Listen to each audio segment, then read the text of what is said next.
24 hours away from the dyno. I'm on my way right now to Zach's to go pick up the car. He was letting me keep it there for troubleshooting purposes. I didn't bring my camera, but last night we went over there in the rain and we started up. First start, she started. It runs nice. It's just a base map, so it's running really rich, but it's enough to drive it on the trailer. So I'm gonna load it up, and then I gotta take care of a couple of things, random things, and then it'll be ready to go tomorrow morning. And then I'm hoping that he'll let me film the dyno. I'm not sure how that's gonna go. All right, we're loading this bad boy up. I have to take off my front bumper because this Alpina air dam is too low, and it hits the, as you can see here, I just scraped off all that paint on it.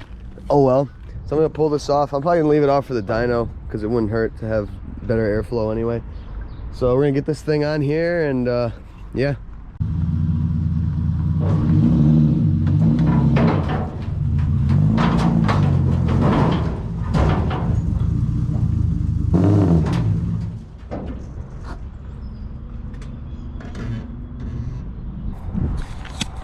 That went pretty good, I'd say. She's on there. Got to strap it down and on the way, actually I got to drain the rest of this 93 out of it because it's old and I don't want to go to a dyno tune on an old 93. So I'm going to strap it up, drain some fuel.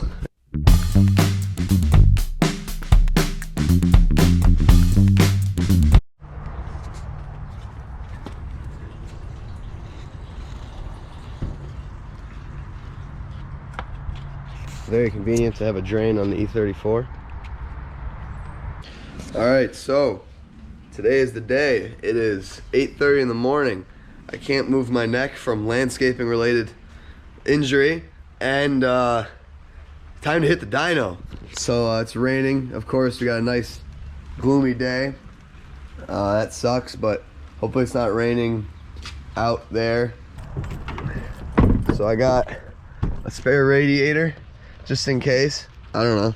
Here we got, in here, we got all my information that Zach made for the harness pinout and everything. And then I got spare coils, old plugs, some tools, and then a 450 fuel pump in case I max the 255, which I don't think I will, but just in case.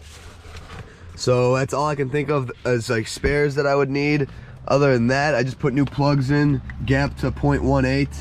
So we're gonna shoot for, I would like to see 450 with 20 pounds, 93 HX35, and that is stock bottom end, ARP studs, head gasket spacer.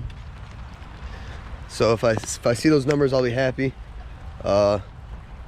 People have pushed these to above 500 with that setup, but I think I'll max out my turbo or my fuel pump at that point. But we'll see. I'm nervous. Fingers crossed she holds up. So hopefully I get to film the dyno. While my car's at the dyno tune, this sorry buddy tells me he can't drive his car to get in alignment because his tires are all bald. So we had to pick him up with the trailer and bring it to go get his car aligned. So yeah, here's the 240 on the trailer while he preps my car for the dyno tune. Still raining, been raining all day, pretty miserable. Hit a shitty. Good fucking stuff. We got, yeah. See. So I come to you guys with news that I am not hyped about, not thrilled. So the rainy day continues. We got the E34 down there, you could see, by the E12. So I dropped the car off at the dyno, and unfortunately due to coronavirus, I wasn't able to actually really be in the shop. So I got to talk to him, let him know what I wanted, let him know about the car, and then kind of had to leave. But anyway, we got back and I got a call from him, and he said, oh, you got a to-do list. So the car, basically, he got it running, and he had it, well, it was running, but he got a nice base, you know, idle and everything. But he said as soon as it hit boost, the fuel pressure just tanked. So basically, he told me, he said you need an aftermarket regulator, and then to complement that, do a bigger pump. So I'm thinking the issues I've been having with this car, and as I said, you guys don't know because you weren't there for the whole build, but the car never had good AFRs. It was always very rich at idle, very lean in boost. It was just never happy. So basically, he said your FPR is not doing anything, which would explain why the car had like 60 pounds of like fuel rail pressure at idle, which is way more than you want. Those cars, I think, only want something between like 40 and 50, I believe. But, oh, FedEx guy.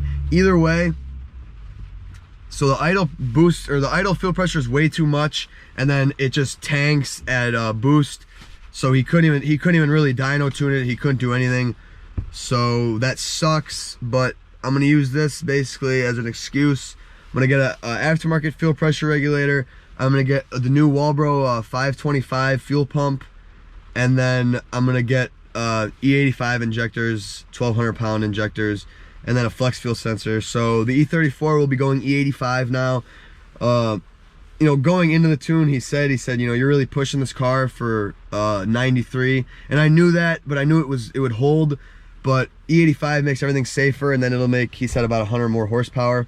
So it's gonna be a lot of work, a lot more expensive, but when that's all set up, everything should be dialed on that car. And with the E85, she should be making upwards of 600 wheel, which will be pretty stupid. Right now, the goal is 450. Add E85, a bigger pump, bigger injectors. It will be a very rad car. It sucks that I went through all this work today to get it ready for the dyno and get it to the dyno in this awful freaking weather, and all I had to do was pay an hour of labor for him to tell me my FPR doesn't work. And they say stock M50 regulators are good for, they say they're good for 500, but for some reason mine is either bad, or I was thinking it could have something to do with the E34 fuel rail. The FPR is on the rail, whereas, you know, not many people boost these. A lot of people boost E36s, and that FPR is not on the rail, it's down the line. I'm wondering if maybe since the FPR sits on the rail, the pressure in the rail messes with the FPR. I'm not sure, I have no idea. They're supposed to be rising rate. It shouldn't be a problem. I don't know why it is, but sorry to disappoint you guys with this video.